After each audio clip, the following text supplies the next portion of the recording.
Salam sejahtera my boys and my student. Hari ini kita sambung unit 8 penglibatan diri peneraju komuniti part 3. Dalam video kali ini cikgu akan lebih menjurus ke arah peperiksaan. Apakah soalan-soalan yang boleh ditanya atau bakal ditanya dan boleh keluar dalam peperiksaan nanti. Pertama sekali ialah nilai lah. Of course, nilai ni you kena hafal berkaitan dengan kesukarelawanan. So, patriotisme, berterima kasih, kerjasama, kerajinan dan kasih sayang. So, ini adalah dalam page 106 dan 107 adalah bentuk ataupun contoh-contoh program amal, kerja-kerja amal yang dibuat di negara kita. So, bantuan fizikal, kelestarian alam, bantuan kemanusiaan, riadah, kesihatan dan pelancongan. So, you kena take note these things. Kena cuba cari contoh-contoh yang sesuai dalam untuk setiap contoh yang diberi, termasuklah sistem tagal. So bacalah tentang sistem tagal, ada kat bawah ni, sistem tagal. Okey. Seterusnya dalam bab ni kita telah go through tentang bagaimana kaedah untuk melibatkan diri dalam program community. So this is the kaedah-kaedah untuk melibatkan diri dalam program community. Terusnya juga kita telah bincangkan tentang kepentingan melaksanakan program community. Kenapa pentingnya kita melaksanakan program community? Soalan boleh tanya tentang kepentingan, kebaikan, apakah implikasi daripada kita melibatkan diri dalam bidang program community. Seterusnya dalam chapter ini juga yang paling penting, antara benda yang paling penting dan you kena elaborate lebih panjang ialah tentang kesan jika tiada ataupun jika tiada program community atau program kerja amal dijalankan di negara kita. Apa dia kesan dia? So ini adalah kesan-kesan dia di muka surat 110. Perlu baca dan faham. Ingatlah sebar sedikit tentang aktiviti-aktiviti yang kesan-kesan tiada kerja amal. So ini dah habis satu chapter.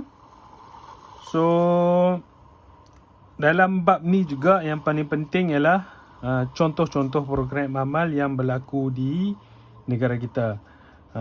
Bantuan bencana alam, so bantuan kepada golongan gelandangan.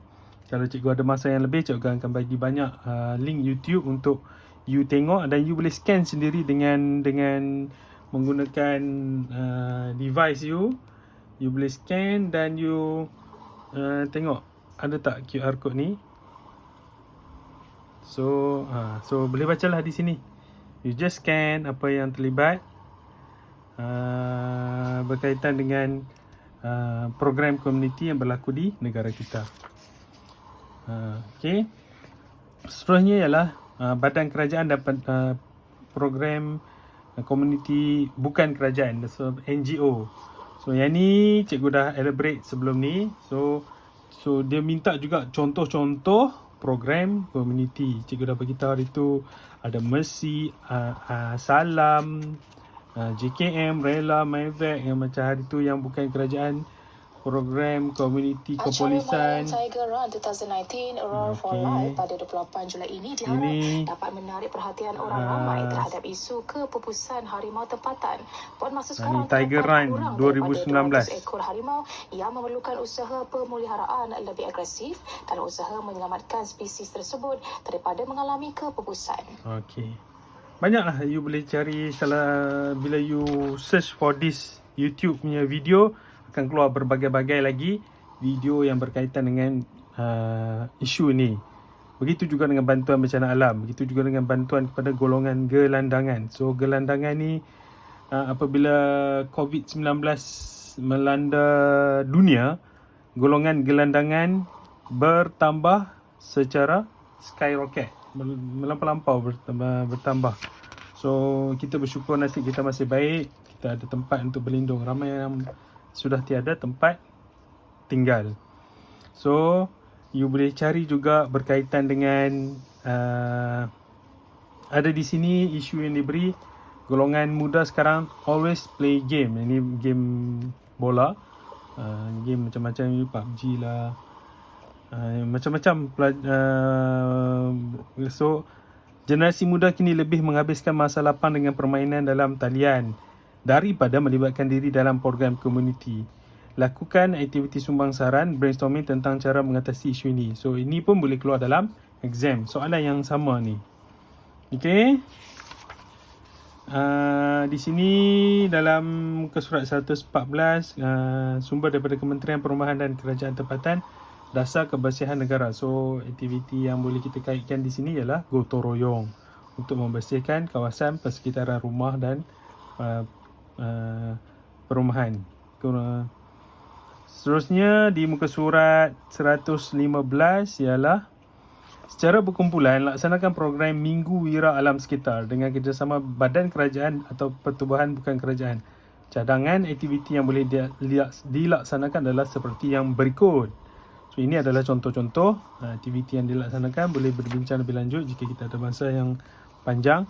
So dalam bab ni apa yang penting ialah kepentingan melaksanakan aktiviti kesukarelawanan. So kerja amal kepada manusia, kepada alam sekitar, kepada alam sekeliling. So itulah yang penting dalam bab ni. So, ada banyak contoh dan you kena ambil tahu dan ambil peduli tentang apa yang berlaku di sekeliling kita.